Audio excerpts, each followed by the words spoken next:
America's online Irish station, Radio Irish at radioirish.com. That's what you're listening to. And we're delighted to be chatting with Italian songwriter-composer Roberto Danova, whose many hit songs were recorded by the late great Joe Dolan. How are you, Roberto? Oh, I'm very pleased to speak to you. And we're delighted to be chatting with you, Roberto. Now, you were born at Lake Maggiore in northern Italy, Roberto. So being Italian, tell me, how difficult or otherwise is it to write songs in English? I started off writing songs in Italian first, when I was my younger days, and I was writing songs. I was down on my luck a few years ago, and I was working as a night watchman in this, looking after the lorries that they were coming and going from this garage. And I was writing songs there, and I had two friends, my accordion, and I had a radio, and it was called Radio, and I tuned in on Radio Luxembourg, because it kept me company during the night. And then I heard Joe Dolan coming on singing, and I said to myself, one day this singer will sing my songs, because I just write songs exactly for his voice. They were perfect for his voice, and he sounds really that he's got soul when he sings songs. And then 5 years later, when I came to London and I started translating my songs into English myself, with the help of other writers in England, and I went to plug my songs in Tom Jones's office off Bond Street, and there was another man there, and I thought he was a song plugger, and I said, "Who are you? Are you a plugger?" He said, "No, I'm a manager of a singer." I said, "Really? What's the name of the singer that you manage?" He said, "His name is Joe Dolan." And I said, "That's it. I've been looking for you for 5 years now. I found you." Now, you're attending the annual All-Ireland Country Music Awards in Mullingar, County Westmeath, as a guest of honour, where you're receiving a music award for the many songs you wrote for the late great Joe Dolan. Tell me, Roberto, how did you first meet Joe? I told, and his manager's name is Seamus Casey, and I said, "Look, you've got to bring Joe from Ireland to London." I was working in this company called the Red Bus Company, and as a plugger and songwriter. And so a week later, Seamus brought, Joe Dolan was performing in London, brought him into the office. And I just said hello to him, and I said, "Look, please sit down, Joe. I'm going to play you and sing you." I had the guitars there for me, a friend of mine. "We're going to play you 4 songs, and I would like to record you and produce you." And the first song that I played to him was called "Sweet Little Rock and Roller," which became a big hit almost all over the world. And as soon as I finished the song, Joe stood up. He said, "Whatever you want to do, I'll do it, and I'll record the songs." Well, talk to me a bit about Joe, the professional singer, and Joe, the personal man, Roberto. What was it like working with him, and what kind of person was Joe?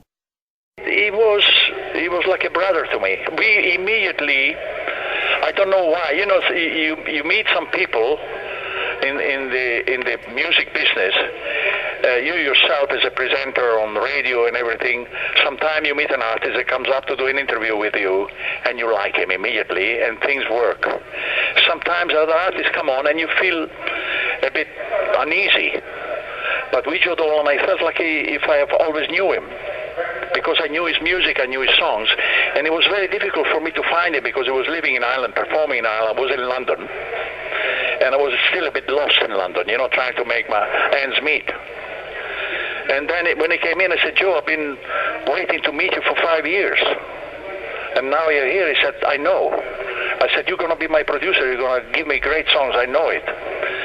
And then the rest is history, And I really miss him quite a lot. Because I wrote more songs for him. I was supposed to have gotten together with him again a month before he died.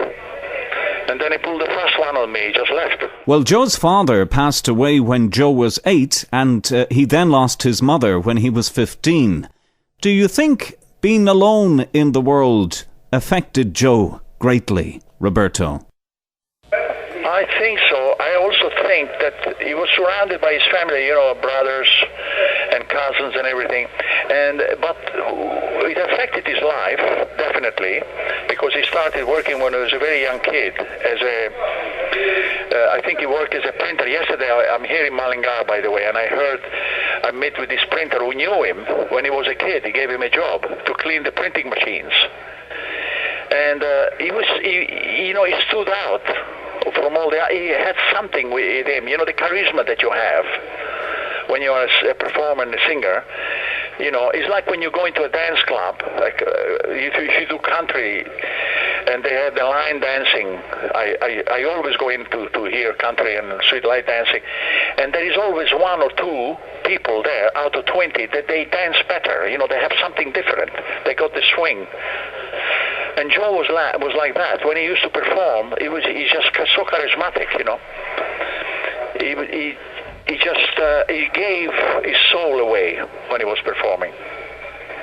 And that's what did it for him.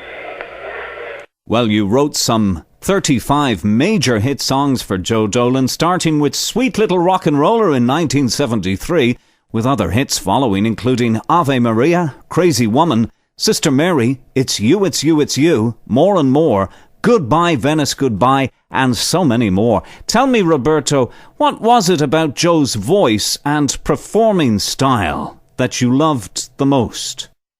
I liked because when I first heard him sing in that little cubicle where I was in Italy, I thought he was a black singer because he had a soul voice.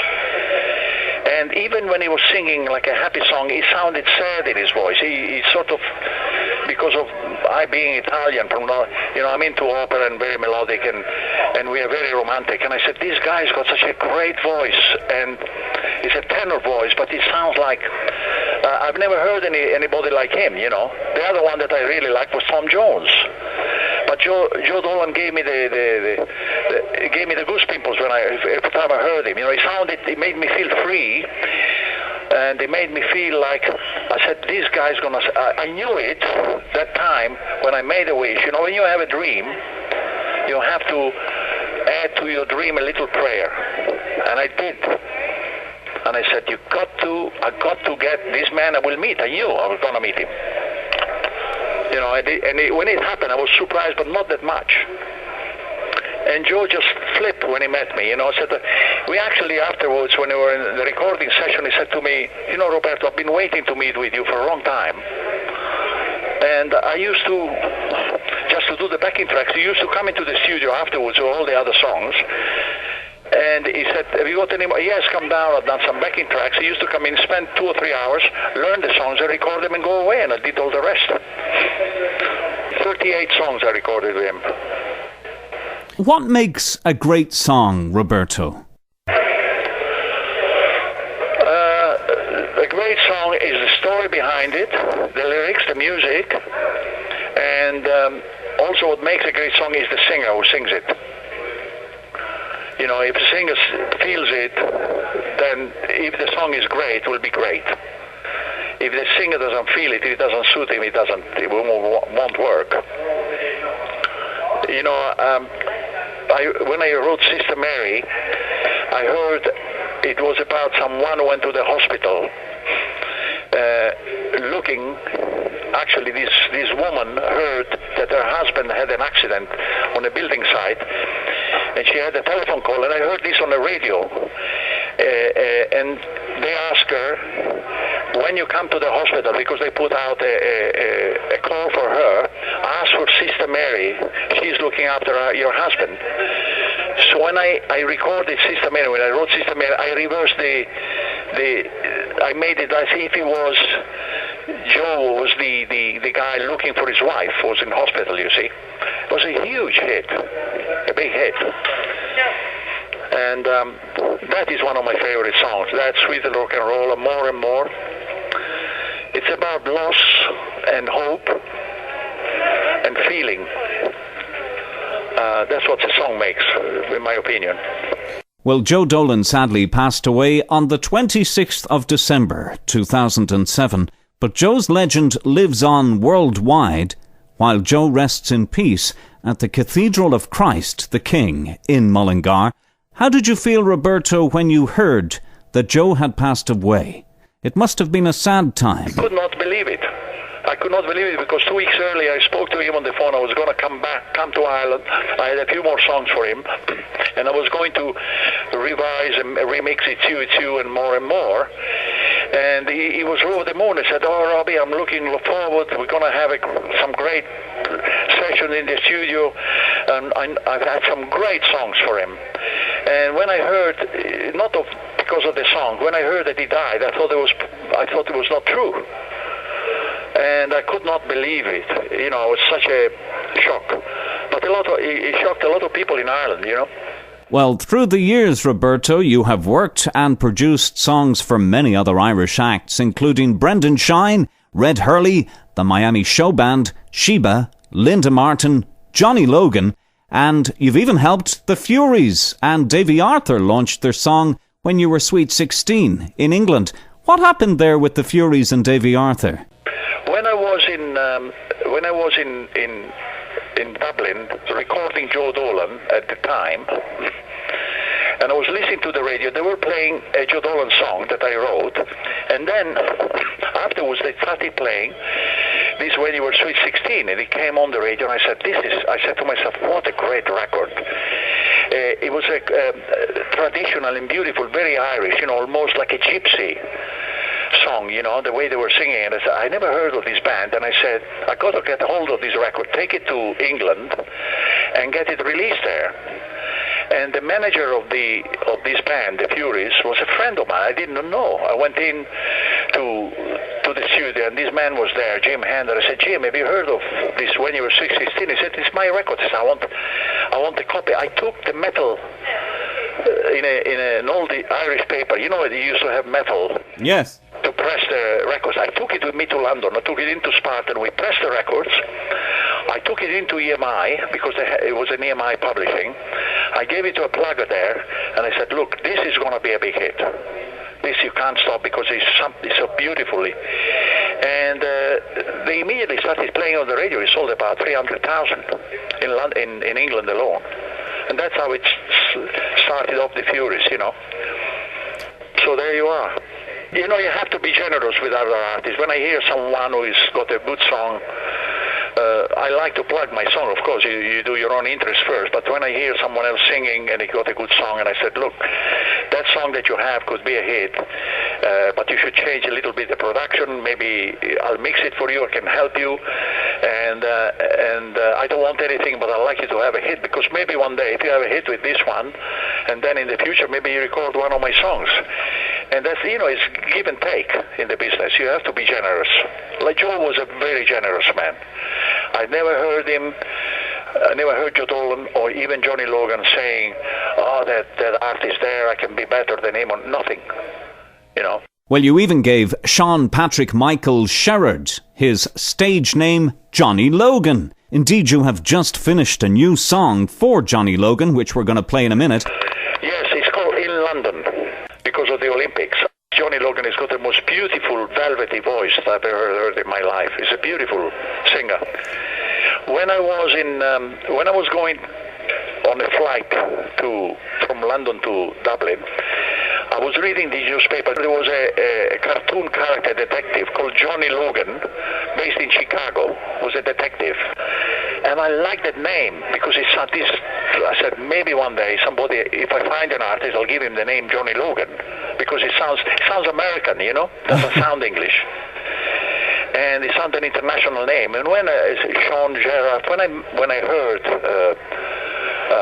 Johnny Logan singing at the Tudor Room in Dublin, I said, I'd like to sign you up, but you don't have a very good name. Sheriff's like a sherbet, it sounds like an ice cream. I said to him, if you let me give you the name that suits you, because he looked like an American footballer, you know, tall, university, good-looking guy. He's about 6 foot and he got a beautiful voice. And I said, you should be called Johnny Logan. And he said, oh, I like that name. And that's it. It is become a very big artist, still now, still very popular. You've written so many hits for so many artists, Roberto, but you remain kind of out of the limelight. Yeah, I prefer, for me, the greatest satisfaction that I get is when I walk somewhere in a hotel, or I go to a concert, or I go and listen to the song, people who sing my song. I sit there on the side, and I just listen to them singing my song, and that fills my heart. You know, I don't want I'm not fronting, you know. I said, let them, they deserve, because they are doing their best to sing my song. And it makes me feel really like if you are in a dream, you know. Did I really write that song? Sometimes I ask myself, did I really? Even Tom Jones recorded a song called You Are No Angel of Mine. When I heard him singing it on the radio, I couldn't believe it, you know. And Barbara Mandrell recorded it as well in America. Well, during the 70s, 80s and 90s, you also wrote for or produced Mungo Jerry, Shawaddy Waddy, AC/DC and Kelly Marie, to name just a few, with many of your compositions covered by Tom Jones, Engelbert Humperdinck, Barbara Mandrell, James Darren, The Drifters, Ronnie Millsap, as well as over 20 continental singers. What excites you most about writing a song, Roberto? When I hear it, for example, in a different language, I wrote a song with Joe Dolan. It was a big hit, a tango called Lady in Blue. And some guy called Alain Leblanc, I think his name is, recorded it in Montreal in French. About 6 months after it was a hit in France. And he did it on television even with Celine Dion. And the guy became very famous because of my song, and he called it La Dame en Bleu, which is in French. And when I heard it, and I said, wow, his one is different, you know, he's more slightly lower but he gave it such a good interpretation. And you know, the song is like they play it all the time. They even use it on films. So that gives me a great feeling, because I see to break the barrier, you know, not just they've even sang my song in Afrikaans in South Africa that Joe Dolan used to sing, and they did it in Afrikaans, you know, in Finnish, in Russian, things that I did not even know. The other day I was in this restaurant having a pizza. And I was mentioning Sister Mary. So the guy runs the restaurant, said to me, Sister Mary. I said, yes, Joe Dolan. So he put on YouTube and he came on. And he said to me, are you Roberto Danova? I said, yes, I'm the composer. He said, did you know that Demis Rousseau recorded Sister Mary as well? I said, what are you talking about? And he said, come up, I'll show you. And he showed it to me and he played it to me. I couldn't believe it. You have things like this, they come out of the woodwork. It makes me feel very pleased, very proud of people when they sing my songs. Well, you have an unconventional approach to writing a song, Roberto, in that you sometimes open your song with a chorus, rather than verse, chorus, the conventional method. Is that a technique, Roberto, to open with a chorus, or is that just how the song comes to you? No, I think that personally, you have to, like in England when they play cricket. I don't know anything about cricket, but I know there is a phrase, hit them for six. You know, and I said, I'm going to hit them for six. I'm going to give them the chorus to make a statement immediately. And it works. Well, when you write a song, does it all just come to you, or do you follow any kind of blueprint of your own making? No, it comes to me, and particularly when I hear something that strikes me about happiness or loss or something that happens in the world. When I saw what happens in Northern Africa, I wrote a song called Freedom Comes, Freedom Goes, in a world full of woes. And it's a hymn, but a rock hymn. And I'm still looking for the singer, but I've got it finished with the backing track. And that inspired me, you know, without being political. But people are looking for freedom, and it's like smoke that you see it, you can touch it, but it slippers through your fingers, you know. It's so hard to get real freedom. I think could be very big when I get it going, you know. So there you are. Thank you, Roberto, for taking the time out to speak with us here on Radio Irish, and I wish you in bocca al lupo. Grazie, molto gentile. Long live New York. The great Italian composer and songwriter Roberto Danova there. Live from New York City. RadioIrish.com